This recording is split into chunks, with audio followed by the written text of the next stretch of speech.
Bonjour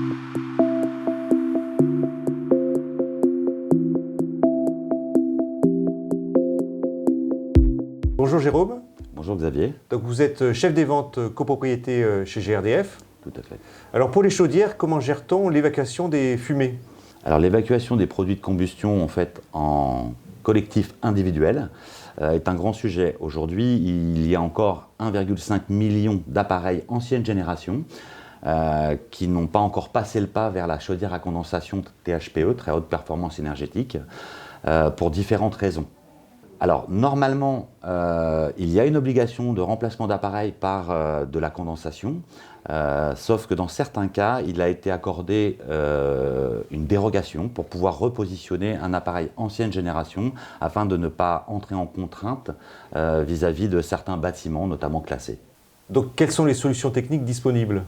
Alors des solutions techniques disponibles, il en existe plusieurs, selon les différents types de conduits. Vous avez les conduits individuels, dans le collectif, chaque appartement a son conduit, et vous avez les conduits collectifs où chaque appartement est raccordé sur un unique conduit. Dans ces deux cas-là, il existe des solutions techniques. Les fabricants de conduits de fumée ont déjà ce qu'il faut. Il suffit juste de se rapprocher de son plombier chauffagiste pour pouvoir remplacer en fait, les appareils ancienne génération par des nouvelles générations qui consomment beaucoup moins, jusqu'à 30%. Donc quelles sont les aides disponibles et comment GRDF accompagne les copropriétés?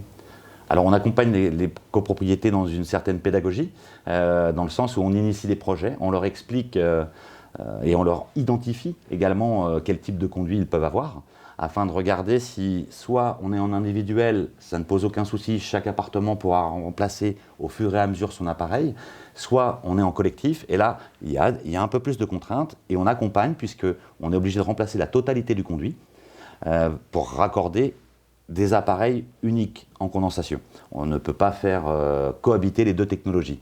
Derrière, nous aidons également dans les faisabilités, les études, mais il existe également des coups de pouce C2E, ce qu'on appelle les coups de pouce C2E EVA-PDC, évacuation de produits de combustion, qui vont de 700 € à 450 € par logement. Et puis GRDF peut également abonder au niveau de ces C2E à hauteur de 400 € selon les cas. Je suis un copropriétaire, donc je veux changer ma chaudière. Finalement, comment je fais? Je viens vous voir?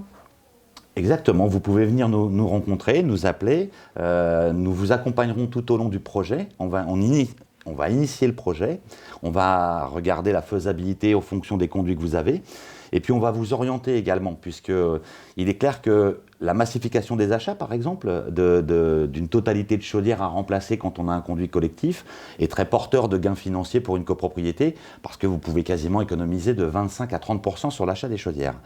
Il y a cela, mais il y a également le fait de pouvoir porter les économies quasiment à 30% par logement quand vous remplacez d'anciennes chaudières. Et en termes de retour sur investissement? Alors c'est un retour sur investissement que l'on peut constater de 3 à 9 ans, en fonction de l'âge de la chaudière qui est déjà en place et en fonction du remplacement que l'on peut initier de manière massifiée. Merci Jérôme. Avec plaisir.